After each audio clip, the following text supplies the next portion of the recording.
Should I get pre-approved before I start looking at homes? Hey everyone, this is Cheryl Morrison, your local Chicagoland real estate attorney, and today let's talk about timing of getting those pre-approvals.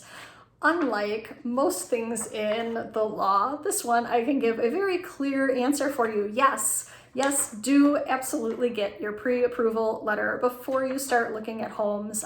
This is really key, especially in today's market. So first off, let's talk about what a pre-approval letter is. Well, this is your pre-approval from a bank, them saying, putting in writing that you should get a loan from them for a certain purchase price. Now, it is absolutely not a slam dunk that actually everything will go through and that your loan is a final approval. It is just a first pass at looking at your income and expenses and, kind of ballparking about whether or not you'll get approval. Now, even though it is not the final, slam dunk approval, everybody likes to see these because it does give a good indication that you are a qualified buyer and that you will actually be able to close a purchase on the home that you are interested in.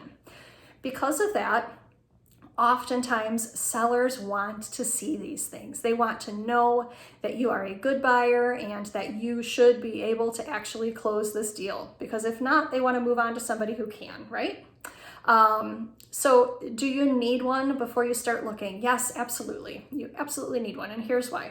First off, some sellers will not even approve showings unless you are pre-approved. So in that instance, you might be in a situation where you're looking on realtor.com or Zillow or Trulia or all the places, and you find a home that you want to see. You're going to make a call to your realtor and ask, and they're going to ask you, all right, great, I'll set this up. Do you have a pre-approval letter? And when you say no, you're going to have to wait until you get one before they're able to see that, they're able to set up you seeing that home, which means that, there's going to be a lag, and there's a chance that you may not be able to see that home in time before it goes under contract with somebody else.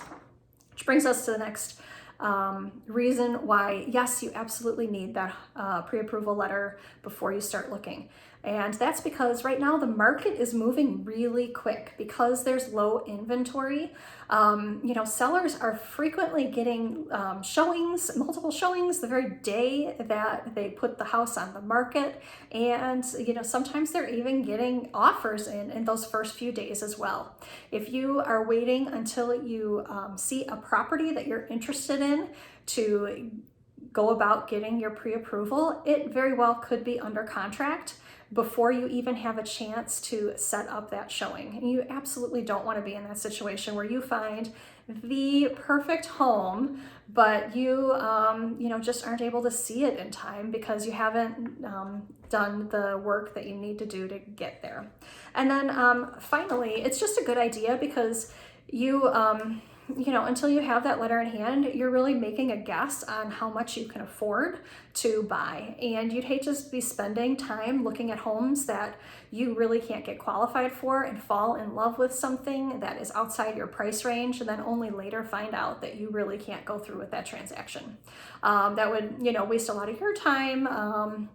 And cause a lot of disappointment as well if that were to happen. So if you are thinking about buying a home, one of your very, very first steps should be getting a pre-approval letter from a bank or mortgage broker so that you know exactly what price point that you should be looking at, so that you are ready when you see a home that you want to go get a showing for, and that if you do have that showing, you look at a home and you decide that this is the home for you, you are ready to submit your offer, and those sellers will know that you are a good qualified buyer and be more likely to accept that offer that you make. So I hope that this has been helpful for you. If it is, please do give it a like, share it with anyone else who might need to see it, and subscribe so that you can continue seeing my videos. If I can help you with anything else, do let me know. That's what I'm here for. Bye.